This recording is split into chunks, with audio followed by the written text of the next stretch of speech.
Assalamualaikum warahmatullahi wabarakatuh. Kami dari kelompok 12 yang beranggotakan 1. Agustina Wulandingrum, NIM B3001900045, 2. Indah Kurniasari, NIM B3001900047, dan 3. Melia Yunitasari, NIM B3001900048. Kami dari kelompok 12 akan menjelaskan tentang panduan Islam dalam pengelolaan pekerja. A. Pendahuluan. Pada tahap pengembangan dan evaluasi, Islam memberikan panduan bahwa yang menilai pekerjaan karyawan bukan hanya atasan, bawahan, rekan kerja, dan lain sebagainya.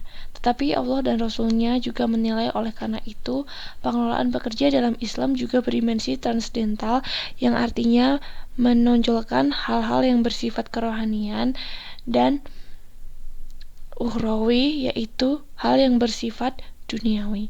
Pengelolaan pekerja merupakan salah satu faktor keberhasilan suatu organisasi. Oleh karena itu, perlunya pengembangan pekerja atau sumber daya manusia. Patokan umum dalam dunia bekerja. 1. Pilih jenis pekerjaan yang halal. Pilih jenis pekerjaan yang halal, jangan yang haram. Allah Subhanahu wa Ta'ala berfirman pada surat Al-Baqarah ayat 172, yang intinya adalah jika kita bersyukur atas rezeki Allah, maka kita harus mencari rezeki yang halal. Maka seorang muslim dituntut untuk makan dari yang halal. Jika dia memberi nafkah, maka harus dari penghasilan yang baik, dan hal itu tidak bisa terwujud kecuali apabila pekerjaan yang dia pilih telah diperbolehkan dalam Islam. Rezeki yang haram tidak akan membawa keberkahan, hanya akan membinasakan. Dari Ka'ab ibn Ujrah radhiyallahu anhu bahwasanya Rasulullah Shallallahu alaihi wasallam bersabda, "Wahai Ka'ab ibn Ujrah, sesungguhnya tidak akan masuk surga daging dan darah yang tumbuh dari harta haram. Neraka lebih berhak atau patut baginya." 2. Mengikat perjanjian kerja. Islam sangat menganjurkan agar dibuat akad perjanjian kerja antara pekerja dengan perusahaan atau yang memberi pekerjaan. Dasar hukum pentingnya kesepakatan ketika bekerja adalah firman Allah yang berbunyi, "Wahai orang-orang yang beriman, penuhilah akad-akad itu." Quran Surat Al-Ma'idah ayat 21. Sifat yang beriman adalah menjaga amanah dan janji yang dipikulnya. Allah Subhanahu wa Ta'ala berfirman, "Dan orang-orang yang memelihara amanah yang dipikulnya dan janjinya." Quran Surat Al-Mu'minun ayat 8. Nomor 3. Memilih pekerjaan yang cakap dan mampu dalam bidangnya. Islam mengarahkan agar kita tidak memberikan pekerjaan kecuali kepada orang yang telah memenuhi kriteria, seperti keahliannya dan kemampuannya dalam pekerjaan yang akan diembannya. Jika suatu perkara itu diserahkan kepada yang bukan ahlinya, maka tunggulah kedatangan hari kiamat. Hadis riwayat Bukhari. Bahkan Nabi Shallallahu alaihi wasallam melarang memberikan pekerjaan kepada orang yang tidak mampu. Dikisahkan bahwa sahabat Abu Dzar radhiyallahu anhu meminta kepada Nabi Shallallahu alaihi wasallam agar diangkat menjadi pemimpin dalam suatu wilayah. Maka Nabi Shallallahu alaihi wasallam sambil menepuk pundaknya, yakni Abu Dzar, bersabda, "Wahai Abu Dzar, sesungguhnya engkau orang yang lemah, dan pekerjaan ini adalah amanah, dan ini akan membawa kehinaan dan penyesalan pada hari kiamat, kecuali orang yang mengambilnya dengan hak dan menunaikannya dengan benar." Hadis riwayat Muslim. Sahabat Abu Dzar radhiyallahu anhu di sini tidak kurang sedikit pun amanahnya, karena beliau sahabat yang mulia. Akan tetapi yang kurang darinya adalah kecakapan dan kemampuannya. Dan hal ini tersirat dalam ucapan Nabi Shallallahu alaihi wasallam, "Sesungguhnya engkau orang yang lemah." Maksud tabiat sahabat Abu Dzar adalah orang yang lembut, kalem, tidak cocok dengan bidang kepemimpinan yang membutuhkan sikap tegas yang membuat takut orang yang zalim dan menolak tindakan kesewenangan. Nomor 4 adalah beban pekerjaan sesuai dengan kemampuan. Termasuk keistimewaan agama Islam bahwasanya Islam tidak membebankan suatu perkara yang di luar kesanggupan manusia. Allah Subhanahu wa Ta'ala berfirman, "Allah tidak membebani seorang melainkan sesuai kesanggupannya." Quran Surat Al-Baqarah ayat 286. Nabi Shallallahu alaihi wasallam bersabda, "Sesungguhnya saudara kalian, yaitu budak atau hamba sahaya yang kalian miliki, ini adalah yang mengurus urusan kalian. Allah menjadikan mereka di bawah perintah kalian. Maka barang siapa yang saudaranya di bawah pemerintahan, maka hendaklah dia memberi makan seperti dia makan, memberi pakaian seperti dia berpakaian, dan janganlah engkau membebani mereka dengan beban yang memberatkan mereka. Jika kamu sudah membebani dengan beban berat, maka bantulah mereka." Hadis riwayat Bukhari. Al-Hafidz Ibnu Hajar berkata, dan semakna dengan budak termasuk dalam hal ini seperti pekerja dan yang lainnya. Fathul Bari. Yang nomor 5 adalah mengerjakan kewajiban sebelum meminta hak. Termasuk perkara baik dalam dunia pekerjaan adalah semangat dalam menyelesaikan kewajiban sebelum meminta hak upah dan gajinya.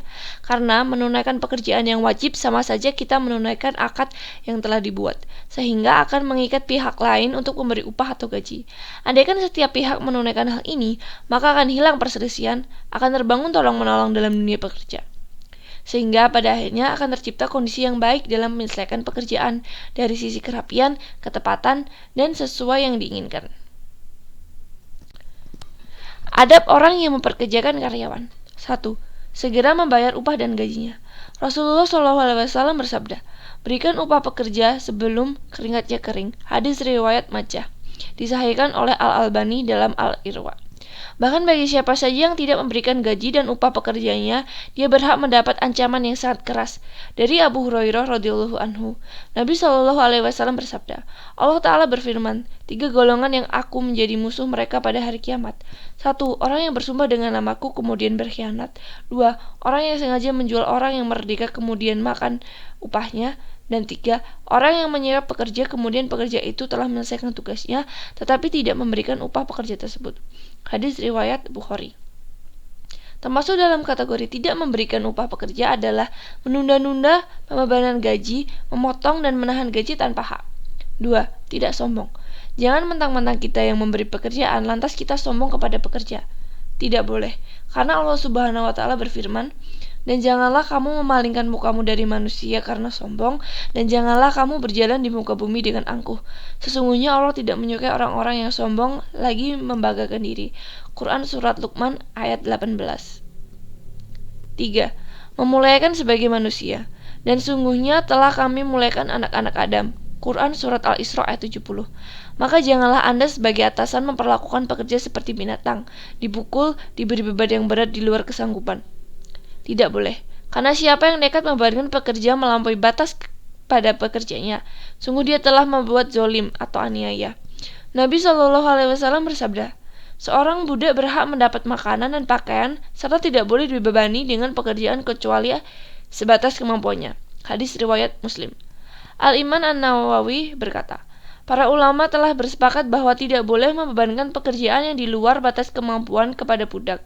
Apabila terjadi demikian, maka wajib bagi seorang majikan untuk membantu dengan dirinya sendiri atau minta bantuan orang lain. Sahih Muslim. 4. Berikan haknya.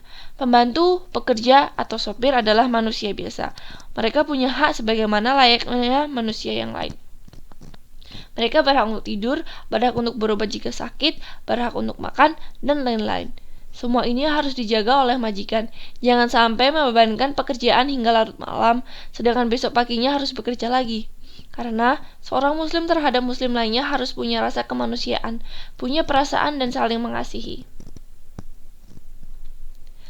5. Jadilah pemaaf. Dalam dunia kerja, kesalahan dari pegawai atau pekerja adalah hal yang biasa. Maka, hendaklah seorang atasan memberi maaf atas kesalahan pegawai atau pekerjanya. Dari Abdullah ibn Umar radhiyallahu anhu, bahwasanya dia berkata, ada seseorang yang datang menemui Rasulullah SAW. Saya berkata, wahai Rasulullah, berapakah kita memberikan maaf kepada pembantu? Beliau diam tidak menjawab. Laki-laki tadi mengulangi pertanyaan. Rasulullah SAW tetap diam tidak menjawab. Tatkala pada kali yang ketiga, Rasulullah SAW jawab, berikan maaf kepadanya setiap hari sebanyak 70 kali. Sekian presentasi dari kami. Apabila ada salah kata, kami mohon maaf. Wassalamualaikum warahmatullahi wabarakatuh.